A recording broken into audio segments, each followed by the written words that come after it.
नमस्कार, मैं हूं कवि ललित व्यास। प्रतीक, प्रतीक जरा मेरी तरफ देखो। प्रतीक, मुझे पता है कि आज तुम बहुत दुखी हो। आज तुम्हारा यूपीएससी का रिजल्ट आया है ना। तुम्हारे साथ पढ़ने वाली रिया का सिलेक्शन हो गया है। मुझे याद है कई बार क्लास के बाहर ग्रुप स्टडी रूम में बैठकर कई सारी चीजों के उसके डाउट तुम ही तो क्लियर किया करते थे। हमें पता है कि तुम उसके सिलेक्शन से दुखी नहीं हो, परंतु मेहनत और तैयारी के हिसाब से तुम भी सिलेक्शन के तो हकदार थे, डिजर्व करते थे। तुम्हारा हताश होना बनता है, दुखी होना स्वाभाविक है। मुझे पता है कि तुम अंदर से बहुत टूट चुके हो, बहुत दुखी हो तुम। मुझे पता है कितने सालों से तैयारी कर रहे हो, कितने सालों से सपने सजो के बैठे हो तुम। लोगों को जवाब देते देते थक चुके हो तुम। अब लोग तुम्हारा हाल चाल लेने के लिए फोन नहीं करते हैं, बल्कि तुम्हारा रिजल्ट पूछने के बहाने तुम्हें टॉर्चर करने के लिए फोन करते हैं और नकली सहानुभूति देते हैं। मुझे पता है कि तुम इन सब से बचने के लिए तीज त्योहारों पर भी अपने घर नहीं जाते हो। दोस्तों, रिश्तेदारों, परिचितों से धीरे धीरे दूरियां बना लिए हो तुम। अपने आप को बिल्कुल सीमित कर दिए हो। तुम्हारे चेहरे की रंगत, चहक, मुस्कुराहट कहीं सोई पड़ी है शायद। तुम बहुत तनाव में रहते हो और हर बार यही सोचते हो कि अगली बार मैं सबको अपने रिजल्ट से जवाब दूंगा। तुम बहुत मेहनत करते हो यार, तुम बहुत मेहनत करते हो, बहुत मेहनती हो तुम। रात रात भर जाग जाग कर पढ़ाई करते हो, दिन भर लाइब्रेरी या क्लास में पढ़ते रहते हो। नोट्स और किताबों को इतनी बार हाइलाइटर से रंग चुके हो कि उसके पन्ने भी अब चीखने लगे। अलमारियों और बोरियों में रखे सैकड़ों रफ रजिस्टर गणित के सवालों से भरे पड़े हैं, देखे हैं हमने। लिख लिख कर उंगलियों पर ये निशान बताने के लिए पर्याप्त हैं कि तुम कितनी मेहनत करते। न्यूज़पेपर, पत्रिकाओं, घटना चक्र और प्रतियोगिता दर्पण, करंट की बुकलेट्स और मैगजीन्स की तो गिनती नहीं कितनी चट कर गए हो अब तक तुम। कई बार तो केवल मैगी या खिचड़ी खाकर तो कई बार भूखे ही सोए हो तुम। मां के हाथ का खाना तो दूर, घर का खाना खाए हुए भी एक अरसा बीत गया है।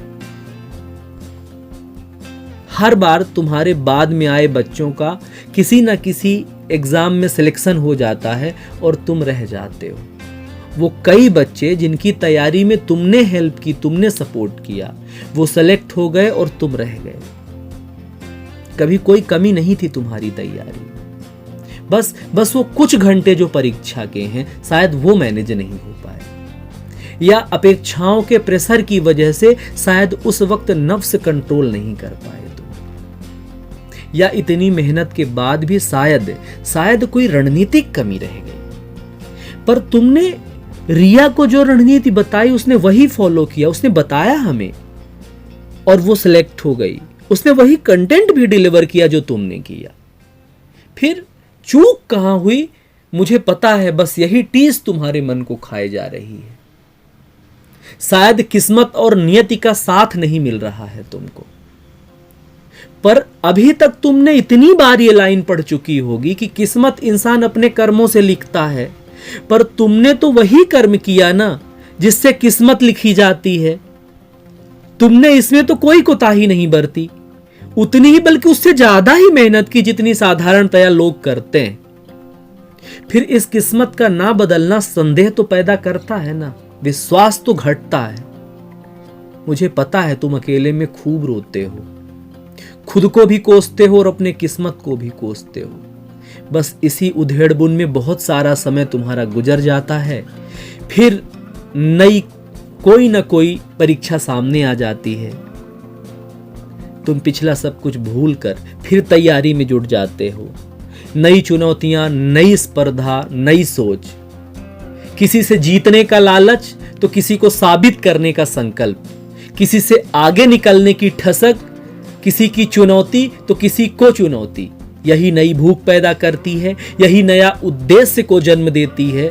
तुम फिर अपनी प्रतिस्पर्धी रणनीतिक यात्रा में मग्न हो जाते हो, अपने अगले लक्ष्य के प्रति संकल्पित। नई आस, नई प्यास, नया संकल्प, नया प्रयास। यही सत्य और यही यथार्थ है मेरे दोस्त।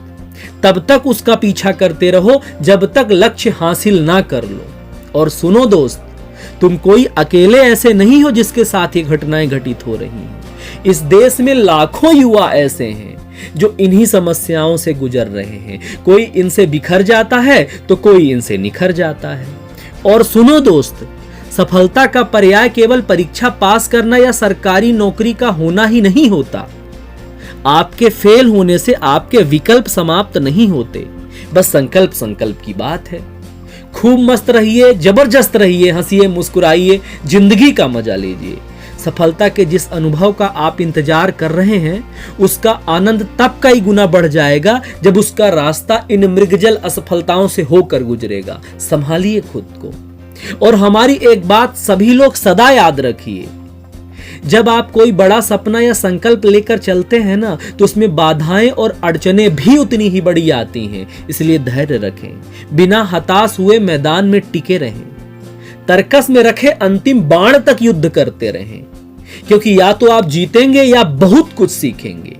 याद रखिए, शिक्षा, सीख और अनुभव ये आपको कभी असहाय होने नहीं देते। ये यूं ही जाने कितने अवसर उत्पन्न कर देते हैं कि आपको भनक तक लगने नहीं देते। तो चलिए मिलते हैं फिर किसी नए संदेश के साथ। धन्यवाद। नमस्कार।